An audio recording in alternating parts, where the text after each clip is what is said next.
All right, let's shrink down. Today we're exploring the ultimate microscopic mystery, the literal building blocks of life. Our explainer today draws from a fascinating lesson by heroesmartacademy titled Divine Architecture, which explores how understanding cell structure helps us grasp exactly how living things grow, heal, and ultimately thrive. Okay, let's dive right into this microscopic world. But before we even touch the microscope, our source material frames this entire biological exploration through a very specific philosophical lens. They use this verse from the book of Psalms to set their foundational premise, which is the idea that every tiny biological detail we're about to look at is viewed as a product of intentional, purposeful design. Here's our roadmap for today: the microscopic city concept, plant cells standing tall, animal cells as flexible consumers, some real-world examples, a quick knowledge check, and finally, where education meets biblical morality. Starting with Section 1, the microscopic city concept, discovering the building blocks of life. So plant and animal cells actually share a huge unifying classification. They are both eukaryotic. Now, what does that actually mean?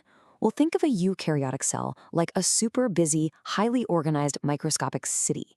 It features a central mayor's office called the nucleus, which holds all the really vital information, working right alongside these tiny specialized internal factories called organelles.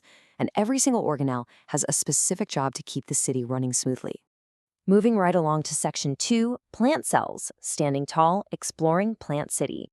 Plants live a totally different lifestyle than we do, right? So naturally, they need a specialized toolkit to survive.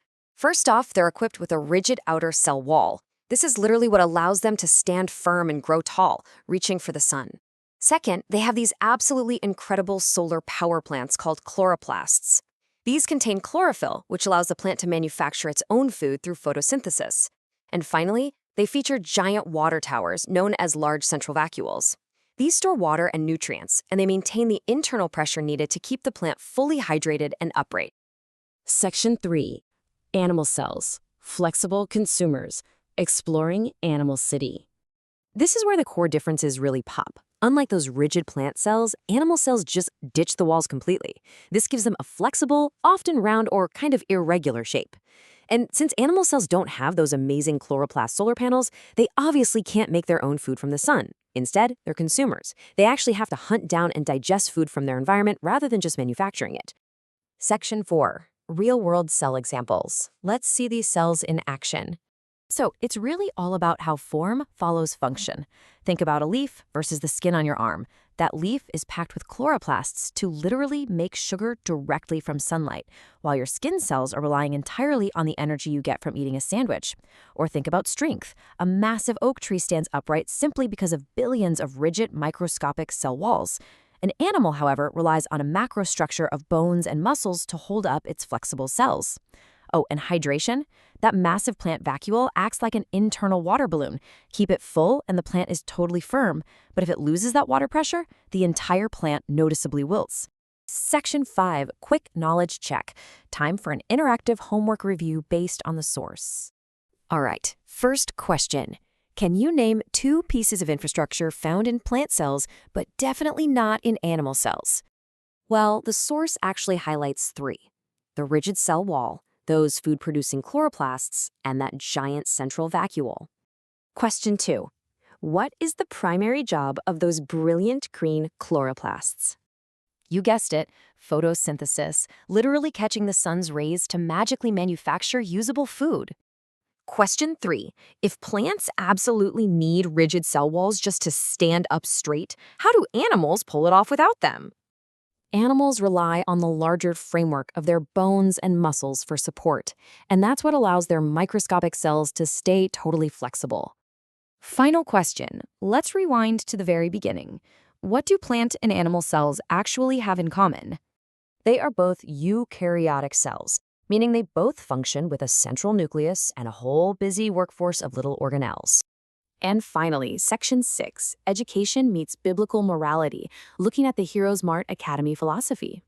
The source material asks a pretty big question here.